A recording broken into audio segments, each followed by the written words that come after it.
Monday, July 13th, 2026. By this date, my trajectory is locked in. 3 absolute targets. 1. Get rich. 2. Become a professional cyclist. 3.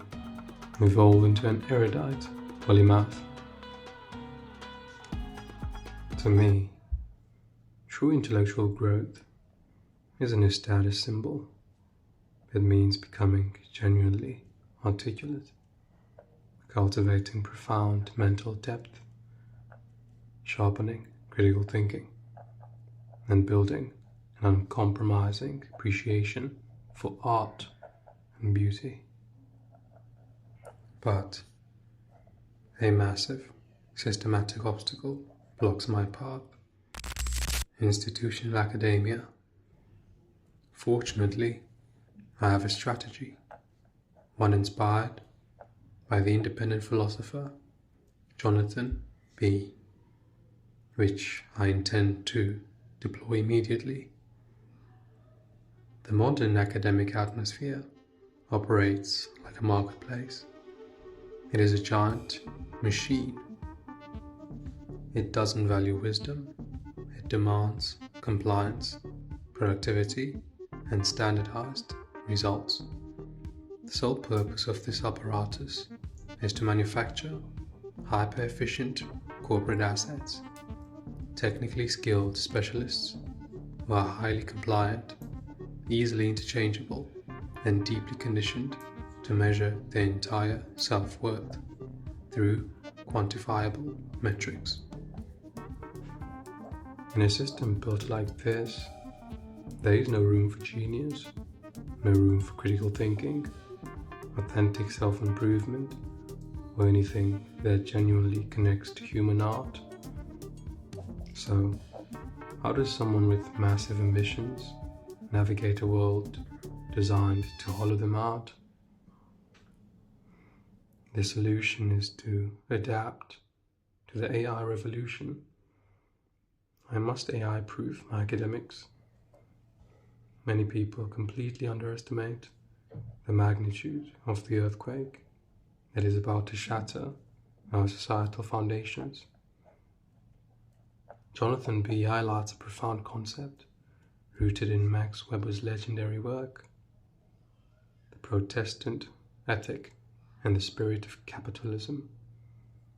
AI is not merely an economic challenge. It is a religious threat to the dominant dogmas of our modern era: capitalism, work, success, and achievement.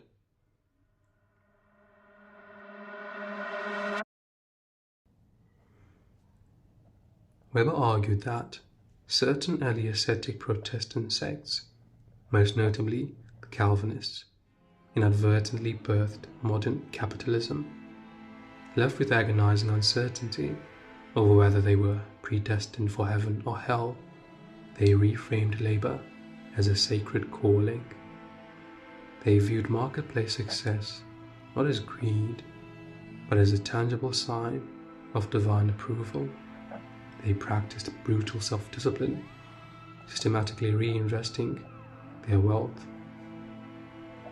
Unintentionally, their otherworldly obsession created our current psychological reality, a relentless drive for endless accumulation and efficiency for its own sake. We became Homo economicus, humans defined entirely by our economic output. And that is why artificial intelligence represents a devastating existential shock. It is a civilizational humbling on par with Copernicus or Darwin. Copernicus proved our planet was in the center of the universe. Darwin proved our biology wasn't uniquely divine.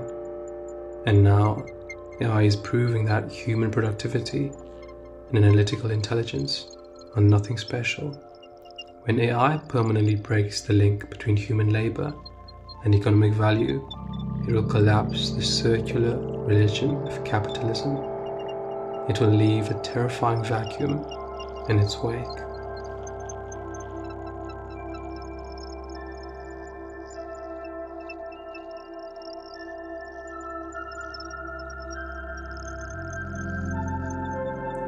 To survive this crisis, Jonathan B.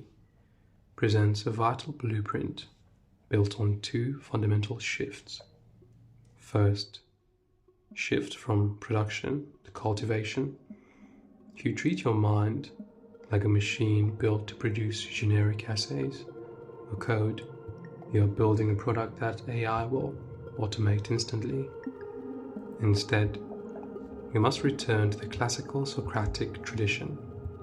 Cultivation means pursuing knowledge for its own intrinsic worth, using philosophy and literature to refine your character and expand your soul.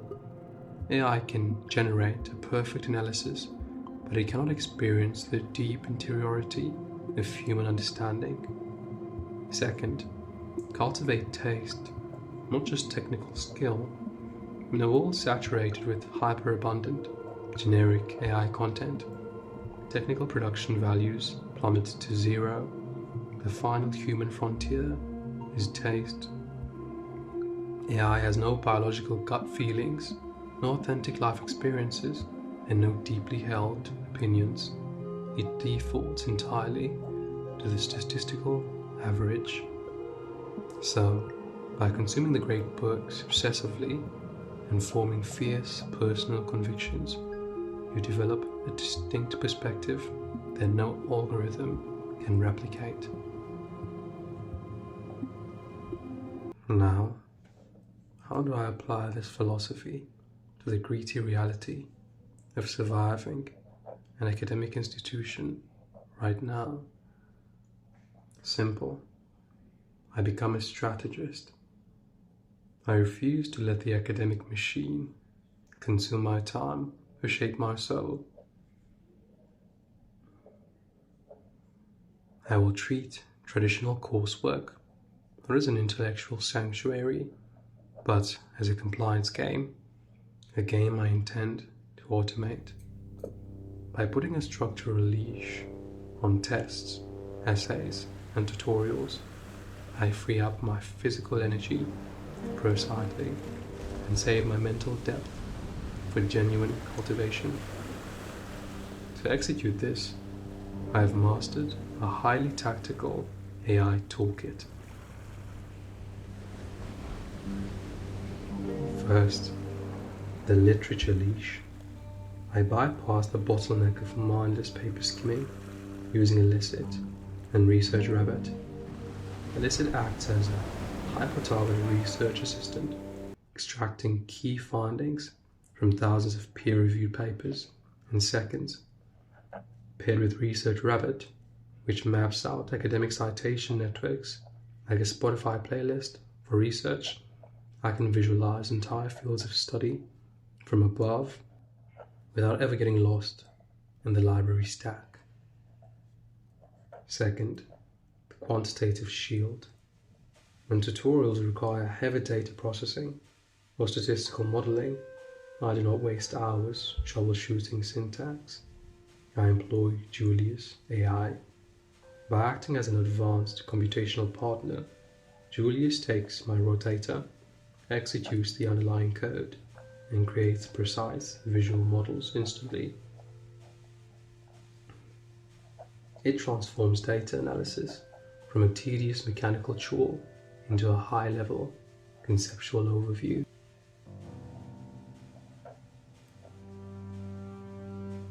Third, the test engine. To dominate exams without falling into the trap of passive studying, I feed tutorial prompts and lecture materials into advanced LLMs to instantly generate comprehensive, case study-driven question banks. These are piped directly into Anki for spaced repetition. By forcing my brain to actively retrieve information, I compress a week of cramming into a few highly efficient intervals. This is how the erudite polymath survives the modern world. I refuse to be a compliant corporate asset. manufactured by an outdated machine, and will use the machine's own weapons, cutting-edge artificial intelligence, to automate its metrics, ace its tests, and check its compliance boxes in a fraction of the time. By capturing my time back from the marketplace of productivity, I build my own sanctuary. I leave the road to production to the algorithms, reserving my human spirit for the open road, the depths of philosophy, and the ultimate pursuit of an authentic, unautomated life.